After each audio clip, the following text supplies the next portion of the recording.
PLT Kepala Dinas Pertanian Kabupaten ND, Bapak Haji Kadirdian, SP, juga kepala daerah dari 21 kabupaten kota dan 11 bupati terpilih lainnya se-Provinsi NTT pada Rabu 5 Februari 2025 bertemu dengan Menteri Pertanian Dr. Insinyur Andi Amran Sulaiman MP di kantor Kementerian Pertanian Republik Indonesia. Dan pendengar RRI, apa hasil dari pertemuan tersebut dan bagaimana dampaknya terhadap pertanian lokal? Kita akan membahas langsung bersama PLT Kepala Dinas Pertanian Kabupaten ND, Haji Kadir, dan sudah di ujung telepon dengan RRI ND pagi ini. Pak Haji, selamat pagi. Selamat pagi. Salam hangat dari ND, Kota Pancasila ke Jakarta sekarang Bapak ya? Iya, Jakarta. Oke deh, terima kasih sudah meluangkan waktu untuk bisa berbagi dengan pendengar RRI ya. Sama-sama Mbak Lili, demi kepentingan petani kita semua. Terima kasih. Siap. Baik, Bapak, ini bagaimana hasil pertemuan pemerintah Provinsi NTT yang juga diikuti oleh pemerintah Kabupaten ND dengan Pak Mentan begitu? Terima kasih banyak. Kemarin hari Rabu, kami bersama PJ Gubernur terpilih seluruh Bupati se-NTT bertemu langsung dengan Bapak Menteri. Intinya dalam rangka mempersiapkan suasana pangan di NTT. Beliau dalam hal ini Menteri Pertanian konsen sekali dengan NTT. Setelah ada pemaparan dari kita, dari Provinsi Nusa Tenggara Timur, beliau memberikan satu komitmen bahwa akan sungguh-sungguh perhatikan baik dari segi aspek teknisnya dan pendanaannya. Gambarannya begini Mbak Lili, bahwa NTT itu luar bahasa itu cukup besar loh, 3.891 hektar. Nah, kita ini baru mengolahnya itu IP-nya itu baru IP1. IP1 artinya indeks tanamnya baru sekali tanam. Nah, harapan Pak Menteri kita bisa IP2. Bahkan bisa IP3, artinya saya tahu itu bisa 2 kali tanam hingga 3 kali tanam. Oh iya. Nah, ini kalau kita naikkan produktivitasnya Mbak Leli, yang tadinya 42 ton per hektar, kita naikkan dengan 6 ton per hektar dengan segala dukungannya dari Kementerian Pertanian, itu NTT akan surplus, bisa menghasilkan beras itu 1.503 ton. Wow. Nah, sementara kebutuhan kita, apa yang dijelaskan oleh Menteri itu, kebutuhan NTT itu cuma 622.164 ton beras. Jadi kita surplus sebesar 8.081.494. Nah, ini yang kita bisa jual ke negara tetangga dan provinsi lainnya. Ini yang dimaksudkan dalam pertemuan kami ini. Demikian yang mungkin saya dapat sampaikan. Intinya itu NTT juga punya kontribusi terhadap suasana pangan. Dan melihat potensi yang ada yang belum kita optimalkan. Untuk demikian Mbak Leli. Jadi dengan potensi-potensi yang ada ini sehingga Mentan fokus begitu ya untuk swasembada pangan di wilayah kita. Itu fokus di Bupati Barat artinya. Iya, dan tadi juga Bapak sempat sampaikan bahwa pemerintah pusat akan mendukung begitu ya. Bentuk dukungan seperti apa ini nantinya? Kemarin diperintahkan langsung ini agak beda menteri ini. Selama ini kita lihat ini agak beda menterinya. Orang kaya, peduli orang miskin. Ini intinya ini untuk kita mengurangi kemiskinan di NTT ini yang sudah 20% angka kemiskinan ini. Dari 85% petani ini miskin ini 20%. Ini beliau tekankan supaya ini pada tahun 2025 ini harus ditekan 2 digit. Maka intervensinya pertama adalah intervensi irigasi. Irigasi itu harus diprioritaskan dan kemarin beliau sudah langsung sampaikan.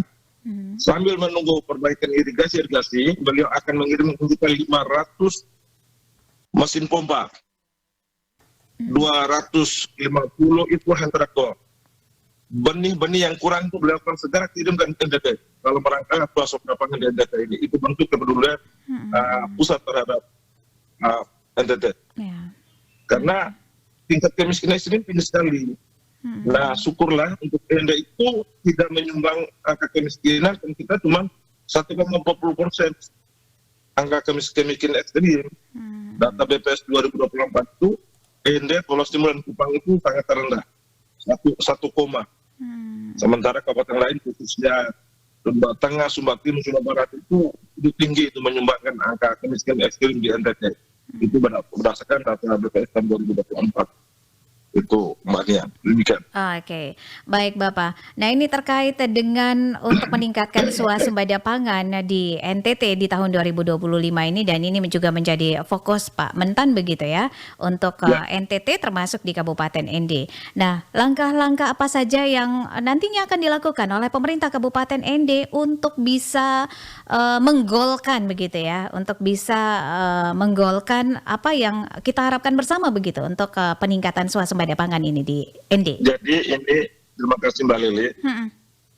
Sebelum saya ke Jakarta itu, pada bulan Januari itu saya sudah telah melakukan rapat koordinasi dengan TNI Polri. Sehubungan dengan swasembada pangan ini menindaklanjuti amanat daripada Presiden kita ini, Bapak Prabowo ini. Jadi untuk actionnya kita sudah mempersiapkan, apalagi pemerintah pusat itu telah MOU dengan TNI dan Polri. Membantu dinas pertanian itu di bidang tanaman padi itu TNI. Oh iya. Dan akan membantu untuk tanaman jagung itu Polri. Jadi oleh karena itu langkah-langkah yang kita sudah lakukan ini persiapan sudah kita lakukan Mbak Eli dalam rapat evaluasi dan rapat persiapan di awal tahun kemarin. Jadi langkah-langkah konkret telah kita ambil langkah. Demikian Mbak Lili. Oke. Dan informasi yang kami dapatkan di tahun 2025 ini Kabupaten ND menargetkan 6.647 hektar lahan tanam padi dan 1.704 hektar untuk jagung begitu ya. Nah, langkah konkret yang akan diambil ini tadi sudah dijelaskan bahwa sesuai dengan arahan amanat dari Pak Presiden bahwa TNI itu untuk membantu pemerintah Kabupaten ND dalam hal ini Dinas Pertanian untuk padi dan juga jagung begitu ya, sudah dibagi begitu. Nah ini apa langkah-langkah konkret yang akan diambil begitu Pak? Terima kasih Mbak Lili. Ini perlu saya satukan ke abang kita dulu. Target itu bukan target Kabupaten ND. Oke. Target yang diberikan oleh Kementerian untuk NTT melalui TNI Polri itu target yang diberikan itu 6.000 sekian itu padi. Oh ya. 1.704 itu jagung. Jagung ya. Perlu saya jelaskan bahwa pada tahun 2024 itu saya sudah mampu menanam 8.000 lebih hektar. Panen 7.000 sekian hektar. Jadi datanya itu nanti saya akan sampaikan. Bahwa itu target nasional untuk Kabupaten ND. Sementara ND sendiri itu sudah lebih dari apa yang ditargetkan. Maka harapan saya kita akan mendapat reward pada tahun 2025 itu kita bisa tanam bukan 6.000 sekian, bahkan bisa 9 hingga 10.000 hektar. Karena kita kemarin sudah 8.000-an hektar yang kita tanam, padi sawah maupun padi ladang. Itu. Sedangkan jagung Mbak Lili, kita sudah menanam 3.000 hektar, sementara pemerintah pusat targetkan kita cuma 1.704 hektar. Oh iya. Nah ini berarti di bawah standar semua. Berarti untuk NTT ini istilahnya saya penuh percaya diri, penuh keyakinan. Saya tidak terlalu ini, tinggal bagaimana saya mengaplikasikan ini untuk bisa lebih daripada yang ditargetkan itu. Lebih itu pasti, tapi untuk tinggi itu saya yang punya cita-cita, punya harapan itu kita lebih tinggi lagi. Ya, kita akan mendapat reward baik tingkat nasional maupun tingkat provinsi. Ya, apa ditargetkan itu dan lebih dari itu Mbak Lili harapan kita. Oke. Untuk di Kabupaten ND ini Pak Gadir, wilayah mana saja ini yang menjadi fokus utama pengembangan tanaman padi dan juga jagung, dan kenapa memilih wilayah tersebut atau fokus pada wilayah tersebut Pak? Jadi gini Mbak Lili, kita di ND ini ada bendungan punyanya orang pusat. Bendungan itu bersumber dari BPBM. Adanya di Mautenda, Hamparan Mautenda itu di Kecamatan Lokaria. Itu kurang lebih 1.000 lebih hektar. Setelah itu kita di Maukaro ada, setelah itu di Kota Baru dan Maurole. 4 kecamatan ini kita berikan namanya Kecamatan Sentra Produksi. Jadi baik tanaman padi maupun tanaman jagung di sana kita jadi sentra. Sementara jagung itu hampir seluruh kecamatan. Sekarang Pulau Ende aja itu sudah tanam jagung sekian hektar di sana, Mbak Lili. Ya, selama ini tidak pernah ditanam. Nah itu ada polisi penggerak, ada Babin Kaptipmas itu, ada Babinsa, semua gerakan itu masyarakat itu untuk menanam. Jadi kita targetkan sentra produksi ini kan di sana ada ketersediaan air, ada ketersediaan lahan. Selain kita mengatakan kecamatan pendukung, penopang. Datu Soko, Role, Waru, Liau Timur, Dori, Ende, Nangapanda, itu ada sawahnya, tapi tidak besar. Puluhan hektar saja, ratusan hektar adanya di 4 kecamatan, maka kita melakukan sentra produksi, Mbak Lili. Demikian. Oke. Tantangan terbesar begitu ya Pak Gadir yang dihadapi Kabupaten Ende untuk mewujudkan swasembada pangan, dan juga bagaimana rencana pemerintah daerah untuk mengatasi tantangan tersebut, Pak? Jadi yang pertama itu tentunya nama satu kegiatan, satu program. Kita pertama-tama itu tantangan sumber daya manusia kita. Ya, Kemarin Pak Menteri sudah jelaskan bahwa SDM aparatur, khususnya penyuluh pertanian itu dalam waktu sesingkat-singkatnya ini, Pak Presiden sudah tentangkan impresnya itu seluruh penyuluh pertanian itu akan ditarik menjadi kewenangan pusat. Oh iya. Itu pembiayaannya, manusianya ada di dinas. Pembiayaan, tunjangan, segala macam pendanaan itu pusat akan tanggung jawab. Ini kan meringankan Pemda, Mbak Leli. Ini luar biasa ini langkah Menteri ini. Jadi itu nanti dan ditambahkan tenaga-tenaga teknis sesuai dengan aturan itu, satu desa satu penyuluh untuk mendamping dalam rangka swasembada pangan. Itu pertama kendala yang dihadapi itu sumber daya manusia tapi telah diatasi. Itu kendala aparatur. Sekarang non aparaturnya, petaninya. Kelompok tani, gapoktan. Ini kecenderungan kita ini petani masih miskin-miskin, yang saya sering menyanyi ini. Miskin-miskin ya? Masih no misa-misa, masih misa-misa, masih sendiri-sendiri, masih dewe-dewe. Nah ini pekerjaan penyuluh dengan adanya mereka adalah di dia pusat yang saya instruksikan, saya akan kerahkan supaya seluruh petani masuk dalam kelompok. Karena apabila mereka tidak masuk dalam kelompok, bantuan tidak akan dapat, Mbak Lili. Kan itu dalam satu sistem aplikasi simultan namanya. Nah ini kendala kita yang harus kita inginkan. Sehingga mereka masih mau ambil pupuk, mendapatkan bantuan kalau mereka dalam kelompok. Kalau sendiri-sendiri tidak dalam kelompok itu repot. Undang-undangnya melarang, aturannya melarang untuk kita beri bantuan untuk perorangan. Ini kendala aparatur sudah diatasi oleh kementerian. Sekarang kendala non aparatur itu gapoktannya, gapoktan kelompok tani, poktan kelompok tani. Ini kita akan segera. Saya pulang nanti saya akan kumpulkan penyuluh untuk ini yang kita menyanyi dulu. Supaya kita satu kata, satu hati dalam rangka dukungan pusat yang begitu besar ini, supaya swasembada pangan di Ende itu tidak ada masalah. Dan kendala yang ketiga, pemerintah daerah tetap berhati-hati dengan iklim yang tidak menentu.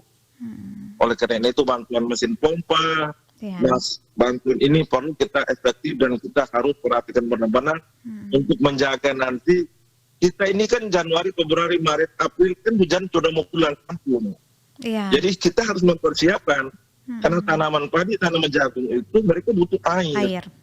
Tanaman ini, oleh karena itu kita mempersiapkan segala sesuatunya menghadapi iklim itu kendala. Kendala itu Mbak Lili, sementara yang kita harus pemerintah daerah harus berkolaborasi. Terima kasih Mbak Lili. Untuk Gapoktan sendiri ini Pak Kadis ada berapa banyak untuk di Kabupaten Ende ini yang sudah terdaftar di Dinas Pertanian? Itu seluruh desa itu ada semua, Mbak Lili. Kurang 18 yang belum terbentuk.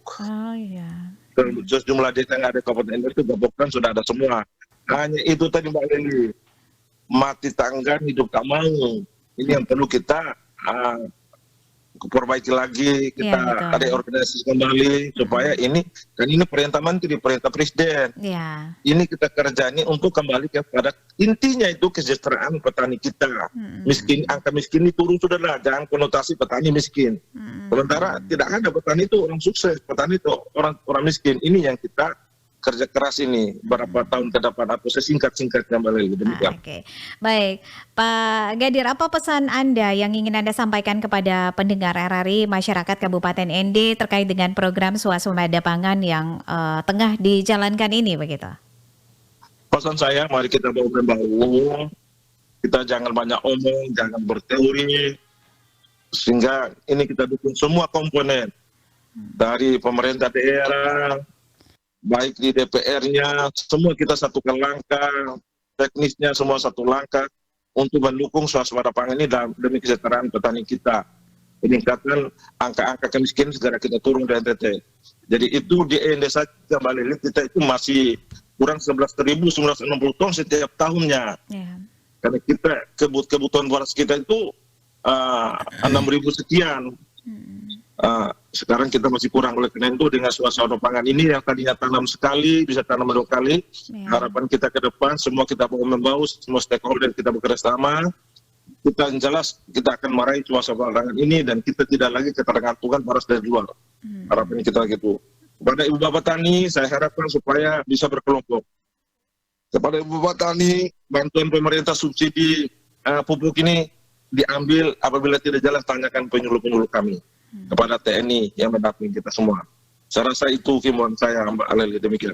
Baik, Bapak terima kasih untuk waktunya dengan RRI, sukses terus, dan kami RRI ND siap untuk update informasi-informasi terkait dengan program ini swasembada pangan. Terima kasih, Terima salam kasih hangat. banyak, Mbak Lely. Sama.